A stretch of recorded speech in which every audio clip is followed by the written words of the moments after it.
G'day, g'day, cheekies. It's your pal Jack, and I'm here for a sticky trigger chat with Hope. How's it going, Hope? I'm good. How are you? Were you expecting that kind of intro, like that weird? I was not ready for cheekies. I don't know why. I just wasn't ready for cheekies. I was like, let's try something completely different, and we went there. It happened. Say, Hope, have you heard about this Super Nintendo Entertainment System Classic Mini? How many words is it? I don't even know the official name of it. The Nintendo Classic Mini Super Nintendo Entertainment System. Yeah, I'm just calling it the Mini SNES. Yeah, that works best. That's what I'm calling it.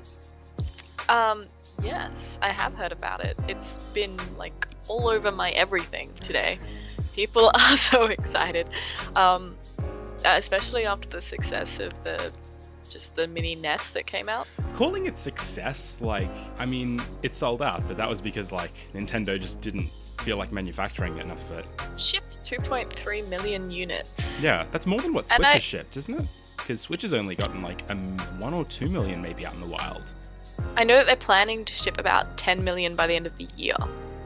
So I would say that But the Switch had the same issue where they just didn't make enough, and then they were shipping them by aeroplane to try to get them to places, which is ridiculously expensive and not a good way to do distribution. So I think with both those consoles, if you can you call it a console? Yeah, I guess you can call it a console. Yeah. Is it? Nintendo have been very conservative about the amount they've produced because I don't think they expected either to sell as many as they did, and this way they get to be sold out and in demand. Which is it's good for a headline. If you're writing for a news outlet, that's hot shit. But otherwise, that's not good for a company to be selling out. It makes your product desirable, I guess, and cool.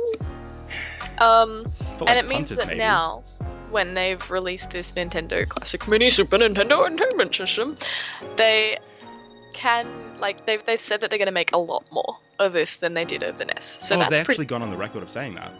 Yeah, I'm pretty sure. I mean, I read something about that earlier today. Like I said, it's just been in my feed constantly. So what I was reading was a quote, and I don't remember who the article was written by or which site it was because I read a lot of different stuff, but it was substantially more. Oh, great. What a great quote. Yeah. So more than 2.3 million. Substantially more than 2.3 million. And in terms of the games, the game lineup seems, I would argue, more... just better than what the NES Mini had? I feel and I don't know, in my opinion, the games on the SNES were so much better than what they were on the NES. Yeah, they would have been. The NES. But yeah, I think this is a really cool lineup. There's 21 games. It's got Star Fox. It's got Star Fox 2, which didn't release. So you get this game that never came out, which for some people is enough to buy it. It's got Yoshi's Island, which is a classic. It's got Mario Kart. It's got what else has it got? It's got one of the Castlevanias. It's got Secret of Mana. It's got Donkey Kong Country. Oh, Donkey Kong Country. Yeah, going through the list of games, most of them are good as opposed to the NES's 30 games, which were mostly just filler. Yeah, and I feel like the NES had more filler on it, I guess. In my opinion, but I mean, I as a kid didn't have an NES. I had a SNES. I didn't even have a SNES. I knew people with SNESes, so I never really experienced the NES that much, whereas I did have fun times on my friend's SNESes. So, yeah, I feel like the lineup is very promising. I still don't kind of get why people want these. Really? If this is an interesting transition to the issue of pricing, because the original one was $60 for the NES Mini. And this one is 80, which I think on the EB Game site it comes out to be about 120 Australian. That's what I was reading earlier. Yeah, I feel like 120 is a lot of money for this. Yeah. I mean, especially when we've been using Raspberry Pis to emulate this shit for years. You know what I mean? In a little box kind of thing. I guess there was this fantastic thing that I think the No put out, and it was a quote. Oh no, it was a Destructoid article that ran this quote from a GameStop article. Quote from a GameStop employee in their article about how normies eat this nostalgia shit up. That is almost a verbatim quote. The enthusiast press, people that are on the level that know their shit, are probably going to be running Raspberry Pis. You said, this is not new. Raspberry Pis have been running RetroPie for years. You've been able to emulate these games. Yeah. It's like, I mean, it will be nice to have a system that just works and that has all these games built on it. I can see the appeal from a collector standpoint. Like, if you got the NES, you would get this as well. So like, pretty much. They're going to have to produce 2.3 for the 2.3 million people that have already bought a NES, and then some.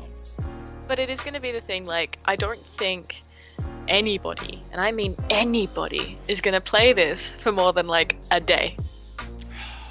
Yeah, actually, I actually heard quite a few stories from people online about that. Like, you know, they'll play a little bit of the NES Mini, and then, like... Well, also, the game catalog is a bit different, but, like, it is kind of faddish by nature, right? Yeah, and, like, people will pick it up, they'll plug it in, they'll be like, oh, let's play some, you know, Mario Kart together and stuff like that, because it's got the 2 controllers, and they'll be all like, this is fun, and then they'll be like, you know what's better than this?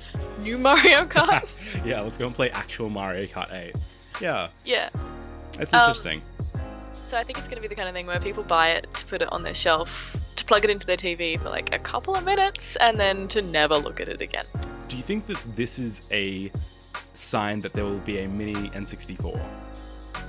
It's such a weird thing, because like the NES is like early 90s and the 64 is like 96, I think. Yeah.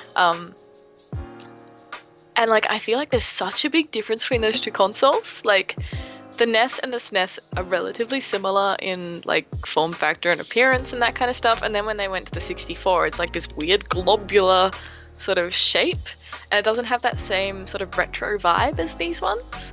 And I think the retro vibe is half of what's selling it. So I'm not too sure. And also I think they'll meet a price point, like they'll have to up the price again. And I reckon that it'll probably, like, for Australians, it almost doubled with this one. So yeah, it was quite a big jump. The one last thing that I do want to ask you about, because as a proud, I'm gonna go on the record saying that you're a proud Switch owner. How much do you want Virtual Console to happen? I don't give a shit. Oh, you don't care? Okay, cool, good, great, good to know. So, like, even when I had the Wii, I played Virtual Console, like, once, and it was because I got Pokemon Snap, and I'd never played it before, and I was super excited. Like I said, I'll just emulate a game if I really wanted to play it. Like, I don't need it on the Virtual Console. I own a lot of the old consoles anyway, so worst case, I'll just plug one in. For me, Virtual Console isn't a very big deal. I'd much rather see new games that are cool. That's the takeaway. That's just the takeaway of every video ever. Please, God, please bring more games to Nintendo Switch. Hope, thank you so much for joining me on this cheeky Sticky Trigger chat. So cheeky. If you want to see more off the rails content like this, be sure to subscribe at our YouTube channel at youtube.com/stickytrigger. Check us out on Facebook and Twitter. I guess we're on there. Just search us. It'll be great. And yeah, follow me and Hope on Twitter, I guess. Do that as well, right? That'd be great. Yeah, do it. Do it. Do it. And also visit the website, of course, stickytrigger.com.